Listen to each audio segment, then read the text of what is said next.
Hi guys, I hope you've had a great Christmas and you're looking forward to the new year. I know I certainly am.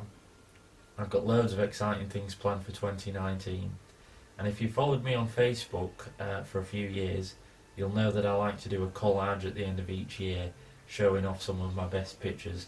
This one is the one I did last year, and that's comprised of pictures I took on a trip to Wales. But the thing I found the other day when I was putting this one together that I've done for my pictures this year is that I've done loads and loads and loads of things this year that it was actually quite difficult to pick the pictures that I wanted to put in my collage. So I'm going to run through with you some of my favourite pictures from 2018, and I'll show you at the end the collage that I ended up with. I have put one together. And I've done loads of exciting things this year. Before this year, I hadn't been abroad in 10 years. I've been to 4 different countries this year. I took my camera to each of them and got some amazing pictures from everywhere I went. Let's start with this one. This is a picture I took in the Lake District of Scafell Pike. It was a bitterly cold day in March and it was actually snowing, so an F minus for forward planning there. Absolutely terrible. I'm not really a seasoned climber. For those who don't know, Scafell Pike is the tallest mountain in England. So I'm not a seasoned climber at all, or a walk. I don't even like walking. But I took my camera up Scafell Pike, got some amazing shots, but we didn't actually get to the top because near the top it was really icy, really slippy, and yeah, it was just so cold at the top that we just ended up turning around and going back. It's really snowy up here, really cold and really tiring. Wouldn't recommend it. No, stay at home. This next one was taken about a week later in Poland, in a town, or city should I say, called Wrocław. And this is a nice panorama I took. The city's like made up of loads of like different islands in a river with bridges interconnecting all of them. It's a really pretty city. There's, if you ever go, there's these dwarfs, these like bronze statues of dwarfs dotted all around the city. It's like a quite charming thing about that place, and really pretty. I'd recommend going. Spelt Wrocław, but I believe it's pronounced Wrocław. I've done my research. Very pretty, and there's a nice cathedral right there. So as well as this panorama, I took one of the cathedral at night, and that's actually taken freehand, and I was really impressed with it. I put it on Twitter, and the next morning I woke up to a load of notifications, and it had been retweeted by the Polish embassy in South Africa, and then the Polish embassy in Luxembourg, and then the Polish embassy in Belgium. So it got quite a bit of exposure. It's a 13th century cathedral, and apparently it houses the largest pipe organ in the whole of Poland. So there's a nice bit of trivia for you. And if you ever do find yourself in Wrocław, definitely check out the zoo. There's a bit of the zoo called the Africanarium, where they've got all their African animals, and I got this shot that I really like of the African black-footed penguin. Yeah, so good stuff. Later on in the year, in April, we went to Catalonia in Spain, and I got this nice shot of the reservoir at Darnius. And now this sky, as this is exactly how it came out the camera. This sky has not been photoshopped in, but I always find it boring when you're taking pictures outdoors, landscape shots, etc., and you've got an overcast sky, so you'll probably see this same sky photoshopped in a few shots that I do in the future, because that sky looks lovely and dramatic. I like it. I've got a few shots there. Here's a picture I took of the sunset, the silhouette of a palm tree. I seem to be the only person who likes this, but I like it. I don't know if it's because the composition's a bit wacky or what, But yeah, this is the Costa Brava, the sunset. So you've got the gradient of the orange and the blue. I went to France, a city called Arles, which is where Vincent van Gogh actually painted a lot of his most famous paintings. So the Starry Night on the Rhone, the night cafe, the terrace cafe at night. If you follow me on Instagram, you'll have noticed that a couple of months ago I posted a picture of the cafe terrace at night in the same spot that Vincent van Gogh actually painted it, so you've got a comparison between the two.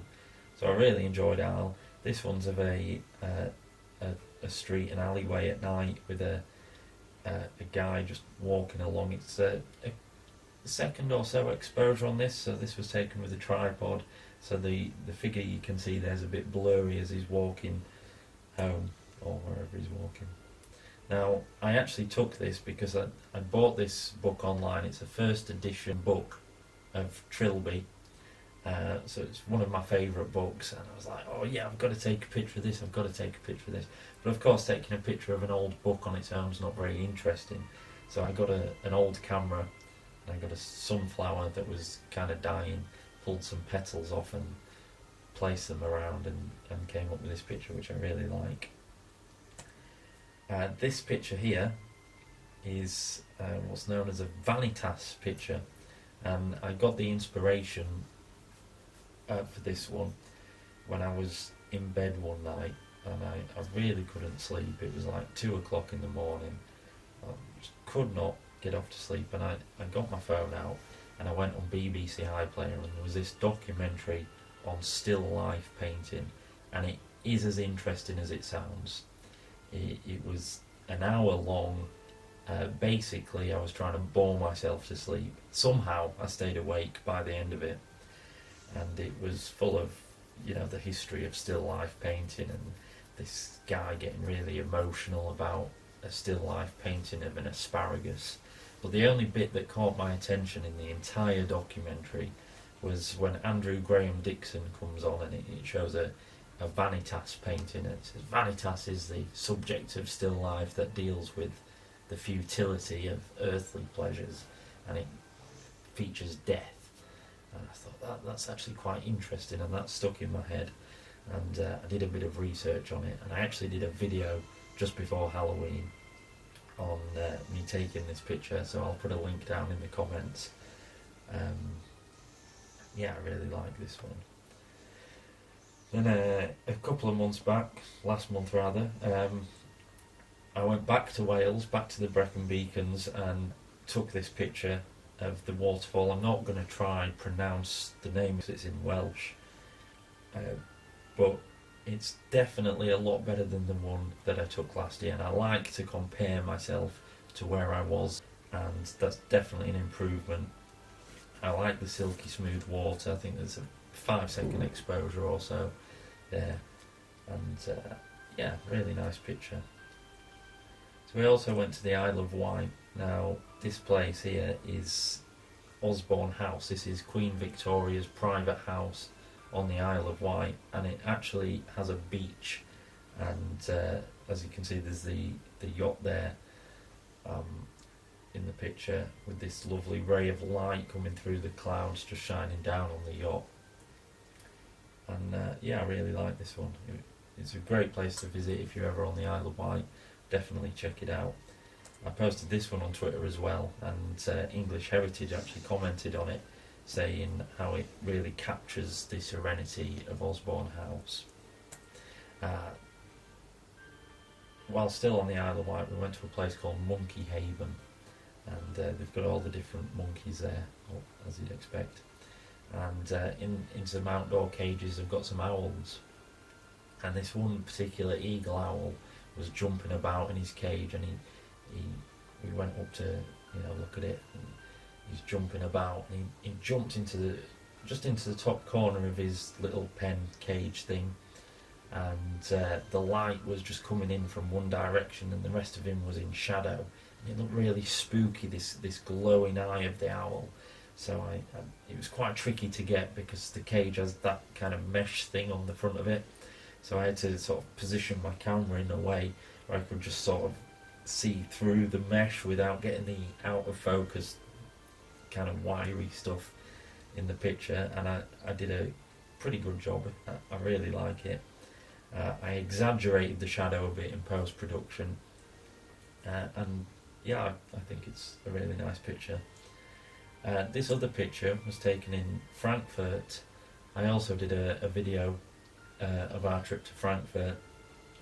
I was trying to get a Christmassy picture, and we were just walking around the city at night and came across this row of trees which were just beautifully lit, and I got a nice picture. I didn't think it was the best picture I took, but it was my auntie actually who said, "Oh, you want to enter this one into a competition? It's a decent picture."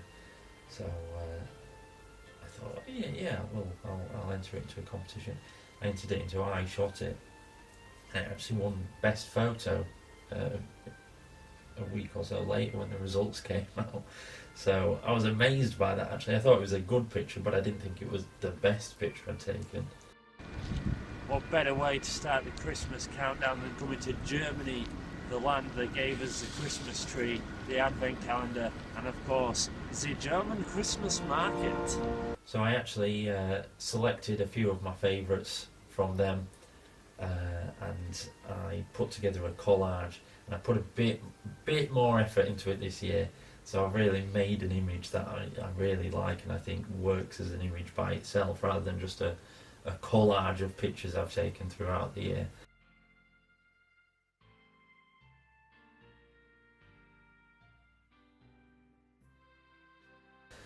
So I hope you like this picture. Let me know what pictures you've been taking this year. What's your favourite picture? Whether it's a picture you've taken on holiday, or a picture of the family, or a picture you've done professionally. Let me know. I'd love to see what your favourite picture is that you've taken in 2018. I'll see you next year.